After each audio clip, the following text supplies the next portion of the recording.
Hi everyone, welcome to on this way channel. నేను మీ అనూష. ఈరోజు మన ఛానల్లో క్యాటరింగ్ స్టైల్లో దొండకాయ పల్లీ ఫ్రై చేస్తారు కదండి, ఆ రెసిపీ చూసేద్దామండి. Before that subscribe my channel.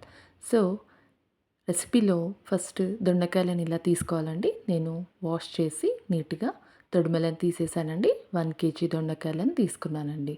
ఇలా తొడిమలను తీసేసి వాటర్ అంతా తుడిచేసుకోవాలండి. నెక్స్ట్ ఈవెన్ షేప్లో కట్ చేసుకోవాలండి. ఇలా పొడవులా సన్నగా కట్ చేశానండి. 1 by 1 కట్ చేసి పక్కన పెట్టేసుకోవాలండి. తర్వాత ఒక బౌల్ తీసుకుందామండి. కటింగ్ అయిపోయిన తర్వాత బౌల్ తీసేసుకొని దాంట్లో 1 స్పూన్ శనగపిండి, 1 స్పూన్ బియ్యం పిండి, 1/2 టేబుల్ స్పూన్ కార్న్‌ఫ్లోర్ మొక్కజొన్న పిండి వేసానండి. తర్వాత 1 table spoon garam masala, 1 table spoon పసుపు, 1/2 టేబుల్ స్పూన్ బేకింగ్ సోడా, తర్వాత రెడ్ చిల్లీ పౌడర్ యాడ్ చేశానండి. 1 టేబుల్ స్పూన్ సాల్ట్ రుచికి సరిపడినంతగా వేసి కొంచెం జీరా అలా చిలకరించాలండి.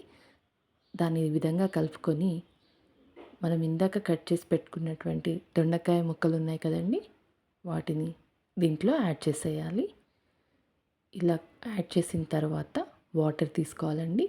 జస్ట్ అలా వాటర్ని చిలకరిస్తూ కలిపేసుకోవాలండి. మసాలా మొత్తం కూడా దొండకాయ ముక్కలకి పట్టే విధంగా మ్యారినేట్ చేసి పక్కన పెట్టుకోవాలి. ఈ విధంగా కలుపుకోవాలండి. వాటర్ ఎక్కువగా వేయకూడదండి, కొంచెం చూస్తూ కలుపుకోవాలండి. అంతే. ఇలా కలిపి పక్కన ఒక 10 to 15 minutes అలా పెట్టేసేసేయాలండి పక్కన. ఇలా పక్కన పెట్టేసి నెక్స్ట్ ఒక కడాయి, మందమైన కడాయి ఒకటి తీసుకోవాలండి. ఇలా మ్యారినేట్ చేసి పెట్టడం వల్ల మనకి కొంచెం మసాలా అంతా దొండకాయలకి అబ్జర్వ్ అవుతుంది. సో ఇప్పుడు కడాయి తీసుకొని కడాయి హీట్ అయిన తర్వాత డీప్ ఫ్రైకి సరిపడేంతగా ఆయిల్ వేసానండి. ఇక్కడ డీప్ ఫ్రైకి సరిపడేంత ఆయిల్ వేసేసి మనం ఇందాక తయారు చేసి పెట్టినటువంటి మ్యారినేట్ చేసిన దొండకాయది ఉంది కదండి మసాలా, దీంట్లో చిన్న చిన్నగా వేస్తూ డీప్ ఫ్రై చేసేయడమే అండి. చిన్న చిన్నగా వేయాలండి. వేసే ముందు స్టవ్ సిమ్లోనే ఉంచుకోవాలి. తర్వాత ఫ్రై చేసేటప్పుడు మాత్రం కొంచెం స్టవ్ మీడియం సైజులో పెట్టుకోవాలి. ఇలా వేసుకున్న తర్వాత 2 sides మంచి కలర్ వచ్చేలాగా కాల్చుకోవాలండి. ఈ విధంగా కలర్ వచ్చేంత వరకు చూసి వాటిని ఒక ప్లేట్లో టిష్యూ పేపర్ వేసేసి ఆయిల్ అబ్జర్వ్ చేయడానికి టిష్యూ పేపర్ యూస్ చేయాలండి. అలా వేసేసుకోవాలండి. 2-3 రౌండ్స్ అలా వేసిన తర్వాత దొండకాయలన్నీ కంప్లీట్ అయిపోతాయి కదండి. నెక్స్ట్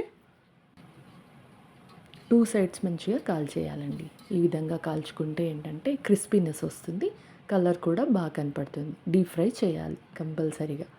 సో ఈ విధంగా చేసిన తర్వాత 1 cup కర్రీ లీవ్స్ తీసుకున్నానండి. వాటిని కూడా ఆయిల్లో వేపుకోవాలండి. దాని తర్వాత పీనట్స్, వేరుశనగలు కూడా తీసుకున్నానండి. వాటిని కూడా 1 cup తీసుకొని ఆయిల్లో ఫ్రై చేసి దీంట్లో యాడ్ చేశానండి. మీరు పలుకుగా కూడా చేసుకోవచ్చు, కచ్చాపచ్చాగా, కానీ నేను ఇక్కడ డైరెక్ట్గానే ఉంచాను పల్లీలని. నెక్స్ట్ పచ్చిమిర్చి కూడా ఒక 4 తీసుకున్నానండి.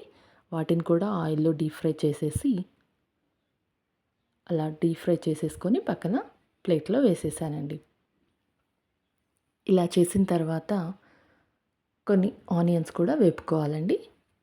పైన గార్నిషింగ్ కోసం వేపేసుకొని అన్నీ అందులో వేసేసి ఒకసారి మంచిగా కలిపేసేయాలండి. ఇప్పుడు స్టవ్ ఆఫ్ చేసేసి దాంట్లో ఉన్న ఆనియన్స్ కూడా వేగిపోయాయండి. వాటిని కూడా యాడ్ చేసి ఫైనల్గా దొండకాయ పల్లి ఫ్రైని సర్వింగ్ బౌల్లోకి తీసేసుకోవాలి. అంతే అండి. ఎంతో టేస్టీగా ఉంటుంది అండ్ ఇట్స్ హెల్తీ కూడా అండి. దొండకాయ మంచి పోషకాలను కలిగి ఉంటుంది. అలాగే పల్లీలు కూడా మంచివే కదండి హెల్త్కి.